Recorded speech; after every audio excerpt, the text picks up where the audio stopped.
नाम भास्कर है और यह बात तब की है जब मैं एक ट्रक ड्राइवर था। ये बात 2002 की है। एक रात मेरे साथ एक बेहद ही भयानक घटना घटी। वह एक काली तूफानी रात थी। आसमान से भारी बारिश बरस रही थी और मैं उस बारिश में अपना ट्रक चला रहा था। वह सड़क भी सुनसान थी। दोनों तरफ या तो जंगल था या सिर्फ बंजर जमीन। कहीं पर नदी मिलती तो कहीं पर सिर्फ घास के मैदान दूर दूर तक। कहीं भी कोई आबादी वाला इलाका नहीं था। उस वक्त सुबह के 3 बज रहे थे और मैं पिछले घंटों से लगातार ड्राइव कर रहा था।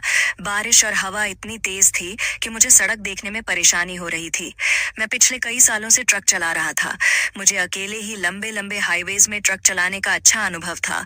मुझे अकेले सफर करने में कभी कोई परेशानी नहीं हुई, मगर कभी किस्मत खराब होती है। और उस रात मेरी किस्मत खराब थी, क्योंकि मुसीबत हाथ जोड़कर मेरे स्वागत में खड़ी थी। उस रात एक अलग ही डरावना माहौल था। मैं एक सुनसान सड़क में था। आसमान में काले काले बादल छाए हुए थे। बहती हवा और बरसती बारिश का शोर माहौल को और डरावना बना रहा था। उस रात तो मुझे अकेले होने से भी डर लग रहा था। फिर मैंने सिर को झटका और कंधे उचका के खुद के दिमाग को दुरुस्त किया और सोचा कि सब ठीक है। सुबह के उस वक्त तक जागे रहना आसान नहीं होता। मैं थक चुका था। आराम इसलिए नहीं कर सकता था क्योंकि मुझे सुबह 8 बजे तक अहमदाबाद पहुंचना था। इसलिए मैं ट्रक चलाता रहा। लेकिन तभी मेरे ट्रक में एक जोरदार आवाज हुई, मान जैसे किसी ने ट्रक को पीछे से बहुत जोर से टक्कर मारी हो।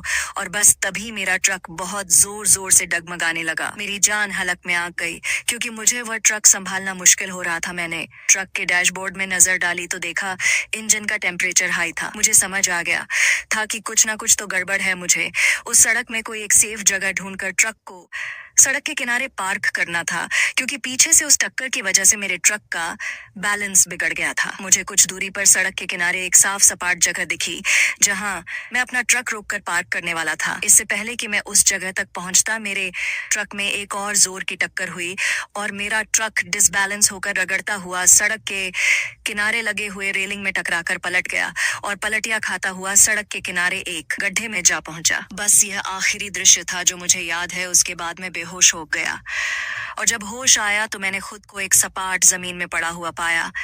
मैंने आंखें खोली तो सब कुछ धुंधला दिखाई देने लगा। सिर में बहुत तेज दर्द हो रहा था और शरीर भारी भारी सा महसूस होने लगा। मैंने उठने की कोशिश की मगर मैं उठ नहीं पाया। मैं समझ गया था कि मुझे गंभीर और गुम चोटें लगी हैं। मैं अपने पैरों को महसूस नहीं कर पा रहा था। मैंने याद करने की कोशिश की, तब समझ आया कि किसी ने मेरे ट्रक को पीछे से टक्कर मारी थी, जिससे मेरा ट्रक पलट गया और मैं ट्रक के कॉकपिट के अंदर टप्पे खाते हुए खिड़की से बाहर छटक कर यहाँ जमीन में आ गिरा। जिस जगह में मैं था वह एक जंगल था। वहां मदद की कोई उम्मीद नहीं थी। फिर भी मैंने मदद के लिए चीखना चाहा, मगर होशी अभी भी मेरे सिर से गई नहीं थी। मेरी आवाज कमजोर हो चुकी थी। मेरे ट्रक के आसपास ट्रक की बॉडी के टुकड़े पड़े हुए थे। मैं बारह मुश्किल खुद की आंखों को खुला रखने की कोशिश कर रहा था, क्योंकि अगर मैं सो जाता तो शायद कभी उठ नहीं पाता। और फिर मुझे मदद के लिए चिल्लाना भी था। तभी मुझे ऊपर सड़क में किसी कार के नजदीक आने की आवाज सुनाई दी। बस तभी मैंने सारी समेटी और जोर से मदद के लिए चिल्लाया। खुशकिस्मती से उस कार ड्राइवर ने मेरी आवाज सुन ली। उसने कार रोकी और कार से उतरकर सड़क के किनारे आया। उसने नीचे गड्ढे में मोबाइल की फ्लैशलाइट डाली। तब उसकी नजर मुझ पर पड़ी। वह आदमी उस गड्ढे में उतरा और मेरे पास आया। वह अपने साथ पानी की बोतल भी लाया था। उसने मुझे पानी पिलाया और फिर एम्बुलेंस को कॉल किया। कुछ आधे घंटे में एम्बुलेंस आई और मुझे तुरंत हॉस्पिटल ले जाया गया। मेरी हालत बहुत बुरी थी। मैं बार बार होश में आ रहा था और फिर बेहोश हो जा रहा था। हॉस्पिटल में डॉक्टर्स ने मुझे बताया कि मेरे शरीर की बहुत सारी हड्डियां टूट चुकी हैं और मेरे सिर में भी काफी गहरी चोटें आई हैं। उन्होंने मुझे यह भी बताया कि मैं खुशकिस्मत था कि मैं उस भयंकर एक्सीडेंट से जिंदा बचकर आ गया, वरना उस तरह के एक्सीडेंट में अक्सर लोग मारे जाते हैं। खैर, जिस तरह की मेरी चोटें थी, मुझे नहीं यकीन था कि मैं जल्दी ठीक हो पाऊंगा और पूरी तरह ठीक हो पाऊंगा। इसकी मुझे बिल्कुल भी उम्मीद नहीं थी। धीरे धीरे दिन बीतते गए। हॉस्पिटल में मैंने हफ्तों बिताए और फिर महीनों में खुद से हिल भी नहीं पाता था। मैं पूरी तरह से नर्सों और डॉक्टरों पर ही डिपेंडेंट था। मैंने पहले कभी जिंदगी में खुद को इतना लाचार महसूस नहीं किया था, पर जैसे जैसे दिन बीत रहे थे वैसे वैसे मैं उस हॉस्पिटल में अपने आसपास कुछ अजीब सी चीजें होती महसूस कर रहा था। कभी कभी आधी रात में मेरी नींद अचानक से खुल जाती और मुझे ऐसा महसूस होता जैसे कोई मुझे घूर रहा है। पहले तो मुझे लगा कि यह सब मेरा भ्रम है, मेरे सिर की चोट और अधिक दवाइयों की वजह से है। पर जैसे जैसे मेरे साथ ये अजीब सी चीजें बढ़ती गई वैसे वैसे मुझे समझ में आने लगा कि सच में कुछ गड़बड़ है। एक रात मैं अपने हॉस्पिटल बेड पर लेटा हुआ था और अचानक से आधी रात को मेरी नींद टूट गई। मैंने अपने पैरों के पास देखा, मेरे पैरों के पास एक काली परछाई खड़ी थी। मैंने चिल्लाना चाहा पर आवाज मेरे मुंह से बाहर नहीं निकल पाई, वरना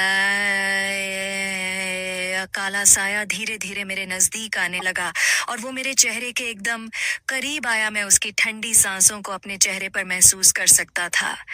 मैं हिल नहीं पा रहा था, इसलिए मैंने तुरंत अपनी आंखें बंद कर लीं और उससे प्रार्थना करने लगा कि वह चला जाए। कुछ देर बाद जब मैंने अपनी आंखें खोली तो पाया कि वह काला साया वहां पर नहीं था। डर के मारे मेरा शरीर थर थर कांप रहा था। वह बाकी की रात मैंने जाग कर गुजारी। अगली सुबह जब नर्स मेरे पास आई तब मैंने उसे पिछली रात के बारे में बताया।